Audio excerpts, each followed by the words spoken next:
ఇప్పుడున్న పరిస్థితులలో ఏంటంటే మేడం యంగ్ జనరేషన్ ఇప్పుడు ఏం ఆలోచిస్తారంటే బీటెక్ అయిపోయినాక క్యాంపస్ ప్లేస్మెంట్స్ వస్తాయి, ఐటీ ఇండస్ట్రీకి పోతాం, లైఫ్ సెటిల్మెంట్ అవుతుంది అనే మార్గంలో ప్రయాణం చేస్తున్నారు.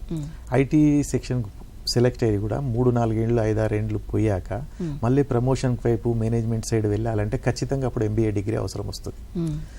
మధ్యకు పోయి మళ్ళీ వచ్చి ఎంబీఏ డిగ్రీ చేసే బదులు మేమిచ్చే సూచన ఏంటంటే బీటెక్ తర్వాత ఇమీడియట్లీ ఎంబీఏ జాయిన్ అయింది అనుకోండి, అది రెగ్యులర్ ఆర్ పార్ట్ టైం, ఇటు ఉద్యోగం చేసుకోవచ్చు, అటు ఎంబీఏ చేసుకోవచ్చు. ఆటోమేటిక్గా మీ ప్రమోషన్ పాలసీస్ ఏవైతే ఉన్నాయో చాలా స్పీడప్ అయితే. ఇంకొకటి decision making system in your job కూడా చాలా ఎఫెక్టివ్ చేయగలుగుతారు.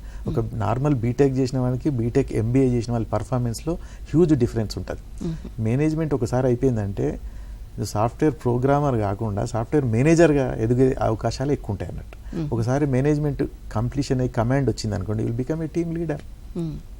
కాబట్టి నీ ప్రమోషనల్ పాలసీస్ కూడా చాలా స్పీడ్గా గ్రోత్ రేట్ పెరిగే అవకాశాలు ఉంటాయి. కాబట్టి మేము మీ ద్వారా చెప్పేది ఏంటంటే బీటెక్ పిల్లలు ఎవరైనా ఫస్ట్ ఎంబీఏ చేసుకోండి, ప్యారలల్ అయితే regular are part time me job చేసుకోండి, ఇటు ఎంబీఏ ప్యారలల్గా చేసుకోండి. తద్వారా ఏంటంటే వీలైన తొందరలో అభివృద్ధి బాగా చెందుతారని మేము ఆశిస్తాం.